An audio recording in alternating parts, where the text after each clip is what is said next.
मृग तृष्णा अध्याय 70। प्रोफेसर हंस गंगवार इतना कहकर जोर जोर से सुबकने लगे थे।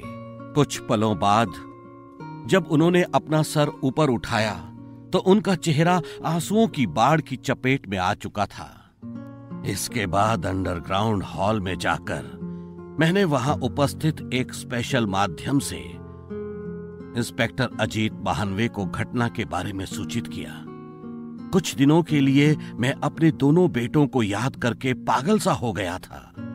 अगर यह हमला 26 नवंबर को ना होकर मेरी योजना के अनुसार 27 नवंबर को होता तो मेरे दोनों बेटे जिंदा होते और उन्हें मारने की कोई विवशता मेरे सामने नहीं होती।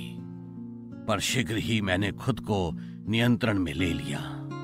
अब मेरे सामने पहला लक्ष्य यह था कि पहले मैं कंफर्म करूं कि अमजद इस्लाम का इस पूरे ड्रामे में कोई रोल है या नहीं, क्योंकि यह भी संभव था कि यह महज एक संयोग होता।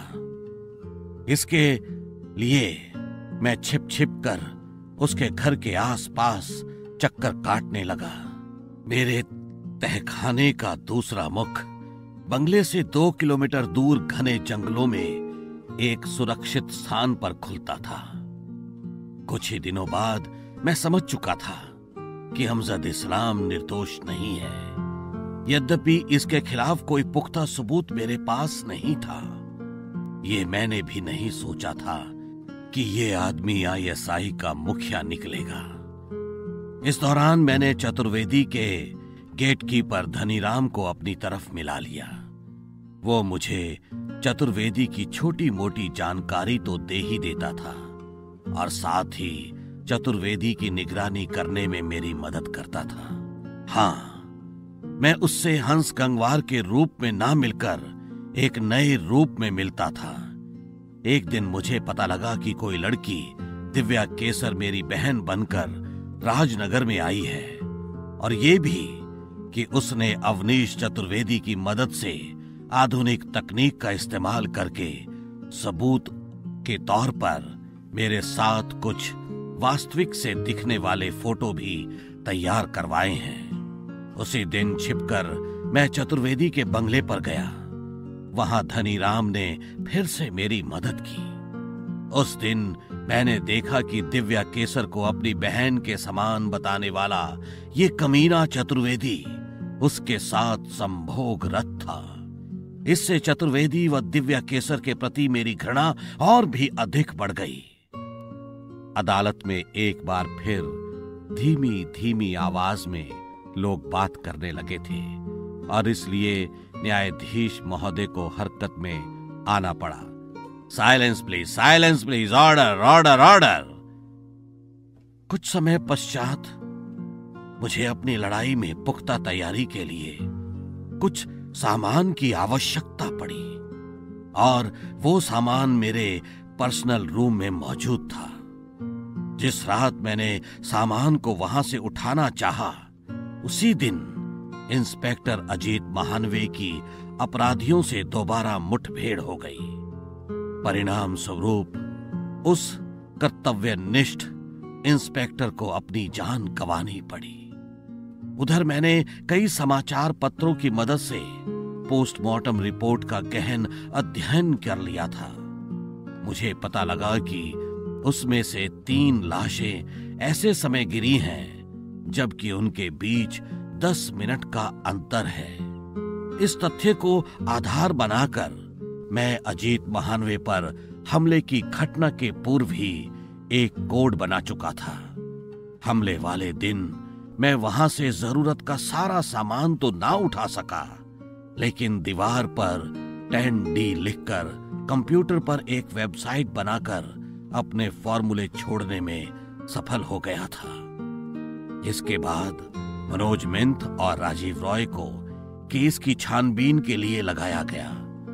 इन दोनों की क्षमताओं पर मुझे कोई शक न था, इसलिए मैं इस बात से निश्चित हो गया कि अब वक्त पर एड्स की औषधि का फॉर्मूला दुनिया को मिल जाएगा। इन दोनों ने मात्र 10D को आधार बनाकर मेरी बनाई हुई खोज को खोज निकाला। मैं चाहता तो इन दोनों से प्रत्यक्ष रूप में मिलकर भी इन्हें फॉर्मूले देकर सब कुछ सच सच बता सकता था, लेकिन इसका परिणाम यह होता कि आईएसआई सावधान हो जाती और हम उन तक कभी नहीं पहुंच पाते, जबकि इन कमीनों तक पहुंचने के लिए मैंने अपने ही हाथों से अपने बेटों की हत्या की है। एक दिन मैंने अवसर देखकर दिव्या केसर के कमरे पर जाकर अपने रिवॉल्वर से उसका भी मर्डर कर दिया। यद्यपि दिव्या की सच्चाई मुझे बाद में पता चली तो मुझे इसका बहुत दुख हुआ था। सभी लोग सांसें रोककर प्रोफेसर हंस गंगवार को सुन रहे थे। चेहरों के भाव बार बार बदल रहे थे। प्रोफेसर हंस ने आगे कहना जारी रखा। इस दौरान जहां मैं अमजद इस्लाम के असली चेहरे से रूबरू हुआ, वहीं देश में दूसरे अन्य नेताओं के काले कारनामों से भारतीय लोकतंत्र से मेरा मोह भंग हो गया। प्रोफेसर हंस, क्या आप अपने मोह भंग के कुछ कारण स्पष्ट रूप से बता सकते हैं? विश्वदेव ने पूछा। वर्षों बीत गए हैं साहब, लेकिन ये लोग जनता की गरीबी मिटाते मिटाते खुद इतने अमीर हो गए हैं कि हम कल्पना भी नहीं कर सकते। जिस काले धन को स्विस बैंकों में भरा गया है, वो किसने भरा है? किसने? विश्वदेव ने पूछा। आम आदमी तो अपनी सैलरी से अपने घर का खर्च भर चला ले, यही बहुत है। राजनीतिज्ञों, प्रशासकों और बड़े बिजनेसमैनों के अलावा और कौन हो सकता है जो इतना पैसा विदेशी बैंक में जमा कर सके? संसद में बैठकर हर तरह की सुविधा भी खुद ही जुटा लेते हैं। इनके मतलब के सभी विधेयक ध्वनि मत से पारित हो जाते हैं। आम आदमी से भले ही पेंशन छीन ली हो, लेकिन खुद ये लोग आज भी पेंशन के हकदार हैं। यही विडंबना है हमारे देश की और जनता की। यहां पर जो भी सुधार की गुंजाइश है, वो इन्हीं पढ़े लिखे अनपढ़ों के हाथों में है। हमारी संसद और विधानसभाएं दागी नेताओं से भरी पड़ी हैं, तो आखिर देश का सुधार कैसे हो? प्रोफेसर हंस ने आगे कहना शुरू किया। अमजद इस्लाम का बेटा परवेज एक व्यक्ति का कत्ल करता है, मासूम रीना के साथ बलात्कार करता है और फिर भी सजा मिलती है रीना के पिता को और मिस्टर शरद पटेल को। अपने गुंडों और अपने पैसों के दम पर अमजद इस्लाम जैसे लोग सारे सबूत खरीद लेते हैं। कितने बड़े बड़े घोटाले होते हैं, लेकिन इनको कभी सजा नहीं होती। समझ में ये नहीं आता कि आखिर इतने पैसे का ये लोग क्या करेंगे। इंसान के जीवन में जीने के लिए जितने धन की आवश्यकता होती है, इंसान के जीवन में जीने के लिए जितने धन की आवश्यकता होती है, उतना धन और संसाधन पृथ्वी पर सभी के लिए मौजूद है। लेकिन कुछ लोगों की उस भूख का क्या किया जाए जो दिन प्रतिदिन अनावश्यक रूप से बढ़ती ही जा रही है। मिस्टर विश्वदेव के साथ साथ सभी लोग प्रोफेसर हंस गंगवार को ध्यान से सुन रहे थे। चेहरे पर भाव ऐसे थे कि जैसे वे प्रोफेसर हंस से 100% सहमत हों। हंस ने फिर कहना शुरू किया। मृग तृष्णा ही तो है ये। आदमी मरकर ऊपर चला जाता है और बैंकों में पैसा भरा रह जाता है। ये पैसा न जाने कितने गरीब लोगों के काम आ सकता है। प्रॉपर्टी को लेकर लोग पागल हुए जा रहे हैं। 1 घर, 2 घर, 3 घर। प्रॉपर्टी पर पैसा लगाओ और उसके दाम बढ़ने का इंतजार करो। हम लोग जीना भूल गए हैं और पैसा इकट्ठा करना सीख गए हैं। सारे रिश्ते नाते हमने भुला दिए हैं शायद। पैसा एकमात्र मूल्य शेष रह गया है, और हो भी क्यों ना।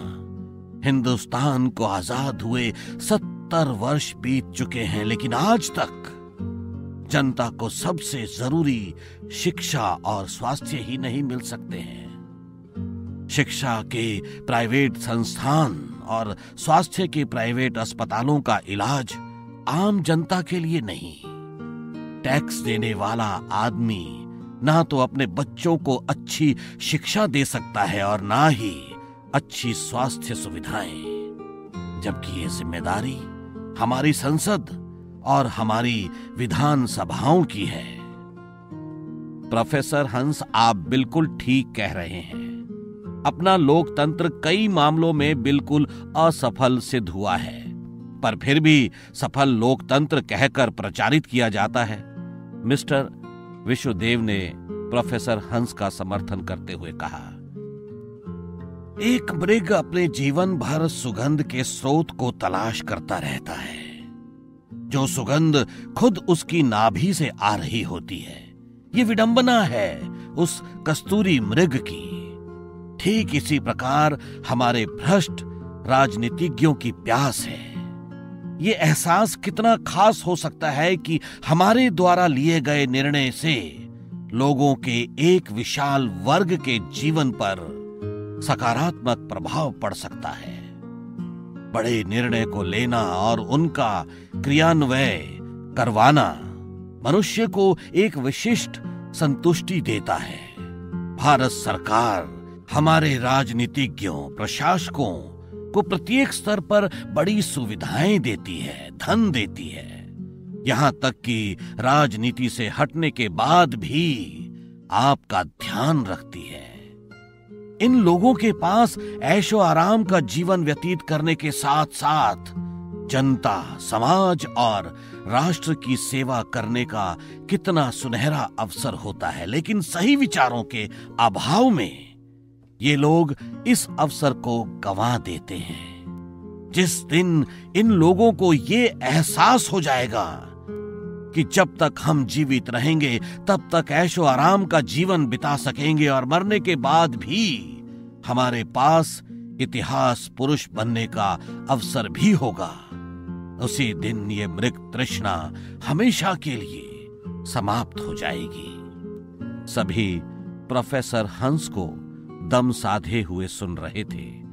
उन्होंने आगे कहना शुरू किया, आज मैं उन सभी राजनीतिक पार्टियों को देश के लिए व्यर्थ मानता हूं जो हमारी जनसंख्या को बढ़ने से रोकने के लिए कोई ठोस प्रावधान नहीं करती।